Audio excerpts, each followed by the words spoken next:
আসসালামু আলাইকুম। Welcome back to Sylheti video. শীতের সময় আমরা সকলে রোগ হাঞ্জাবালা কিছু খাইতে ইচ্ছা করে, ওটা লাগে আমি সবজি লইয়া একটা বড়া বানাইছি। গাজর, ফুলকপি আর আলু দিয়া উনা দিয়া কিলা খান একটা সহজে বড়া বানিয়ে যায়, ওটা আমি আপনারা আজকে দেখাইব। আর যাতে হাঞ্জাবালা আমরা গরম গরম খাইতে পারি। আগে থেকে ফুলকপি আলু গাজর বালা করে খাইটা রাখছি চুলাইয়া। এরপরে আলু আগে বালা করে দইয়া উনা দিছি, উনাত বয়াইছি, যেহেতু আলু একটু দেরিতে উনা হয়।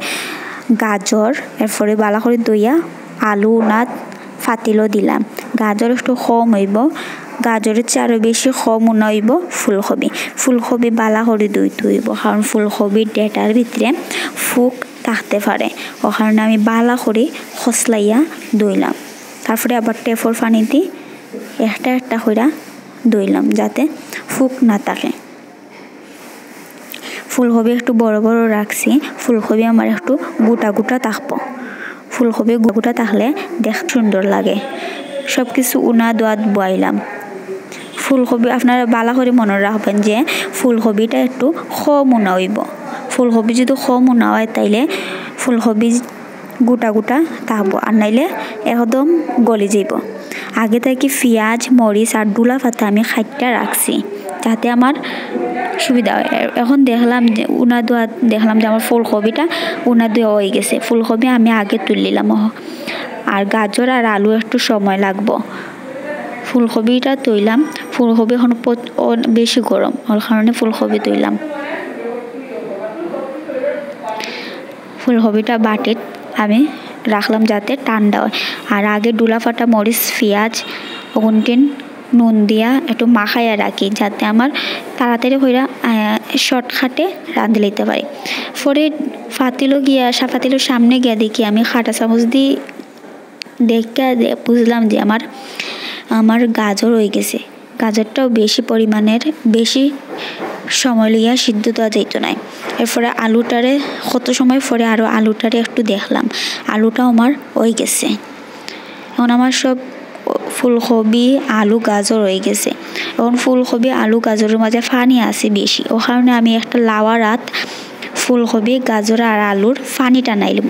পানি যদি থাকে তাইলে বড়াটা বড়ার মতন ওইতো নয়, গুল গুল ওইতো নয়।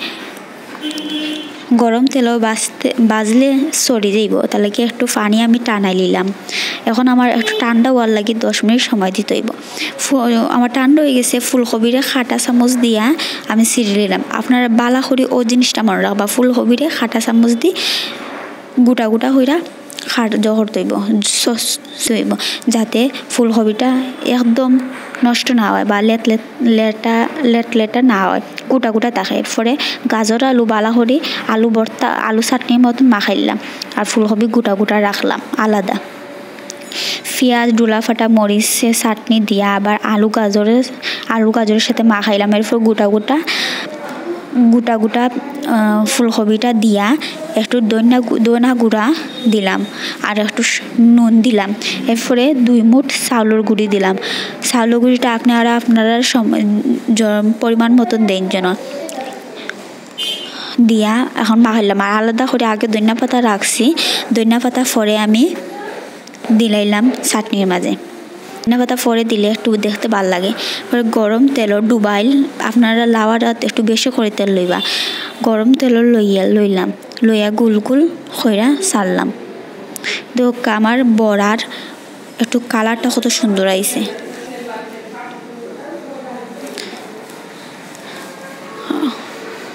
দেখতেও বোঝা যায় যে কত মজা হইব। আমি ফাটাইয়া দেখাইলাম যে আমার গাজর আলু ফুলকপির বড়ার ভিতরে বড়া খাসা না পারফেক্ট হইয়া হইছে।